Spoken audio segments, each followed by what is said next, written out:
Hello friends, তোমরা সবাই কেমন আছো?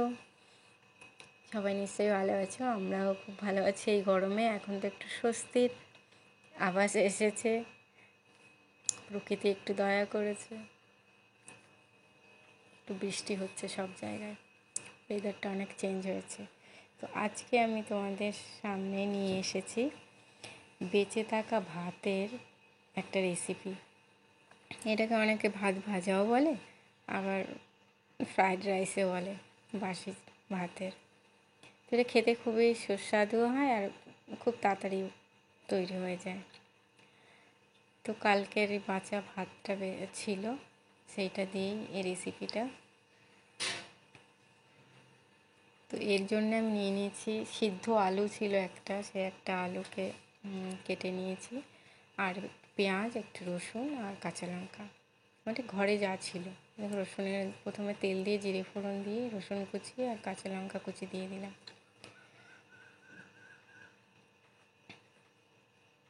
আর তার সঙ্গে পেঁয়াজও দিয়ে দিয়েছি।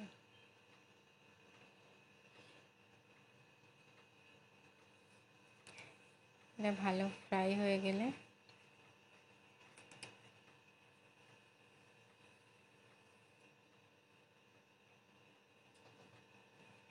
খেতে খুবই সুন্দর লাগে। আর কত আর ভাত তো আর ফেলে দেওয়া যায় না, আর ওটাকে ভাত হিসেবেও খেতেও ভালো লাগে না।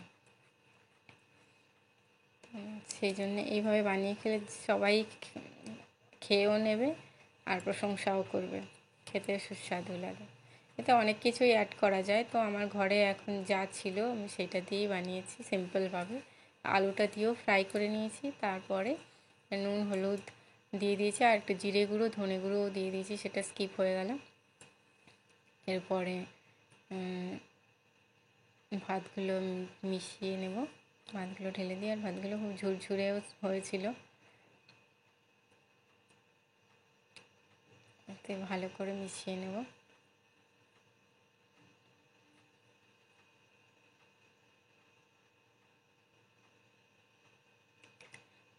দেখতেও খুব সুন্দর লাগছিল। দেখো পুরোটা মিশিয়ে নিয়েছি। এবার একটু পনির মশলা ছিল, তো সেই মশলাটা একটু অ্যাড করে দেবো, এটাও ভীষণ টেস্টি হয়।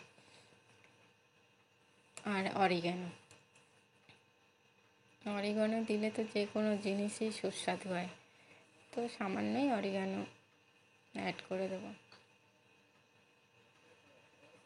এটা দিয়ে বেশিক্ষণ আর এটাকে নাড়বো না, ভাজবো না ভাতটাকে, একটু নেড়ে চেড়েই বন্ধ করে দেবো। একটু এটাকে ঢেকে আমি রেখে দেবো।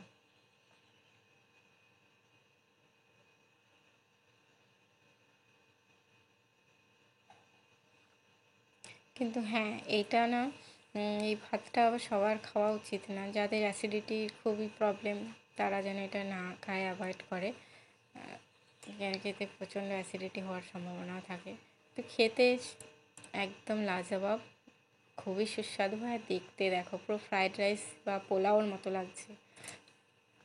অনেকে অনেক কিছু, এতে অনেক কিছুই অ্যাড করা যায়, কাজু কিশমিশ, ক্যাপসিকাম, ডিম, যে যেমন করে বানাতে পারে। আমি খুবই সিম্পল কারি পাতা, মানে আমার ঘরে যা ছিল আমি সেই দিয়েই বানিয়েছি।